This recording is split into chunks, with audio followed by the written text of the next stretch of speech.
Hello friends, இன்னைக்கு நம்ம பாத்தீங்கன்னா லைன் EV BLDC மோட்டார் பத்தி தான் பார்க்க போறோம். மோட்டார் வோல்டேஜ் பாத்தீங்கன்னா 48 வோல்ட்ல இருந்து 72 வோல்ட் வரைக்கும் நமக்கு சப்போர்ட் ஆகுங்க. வாட் பாத்தீங்கன்னா 600 வாட்ல இருந்து 2000 வாட் வரைக்கும் சப்போர்ட் ஆகும். ஃபர்ஸ்ட் நம்ம பார்க்க போறது பாத்தீங்கன்னா 48 வோல்ட் 600 வாட் மோட்டார். நெக்ஸ்ட் பாத்தீங்கன்னா 48 60 வோல்ட் 1000 வாட். இது பாத்தீங்கன்னா 1050 1250 மோட்டார், 1500 2000.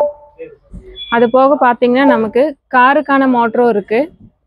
இதோட ஸ்பெசிஃபிகேஷன் பாத்தீங்கன்னா 60 வோல்ட்ல இருந்து நமக்கு 72 வோல்ட் வரைக்கும் சப்போர்ட் ஆகும்.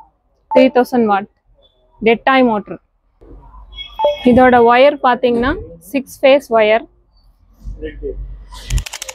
இந்த மோட்டரோட டீடைல்ஸ் எல்லாம் பாத்தீங்கன்னா டிஸ்கிரிப்ஷன்ல லிங்க்ல இருக்கும், நீங்க செக் பண்ணி பார்த்துக்கலாம். Thank you.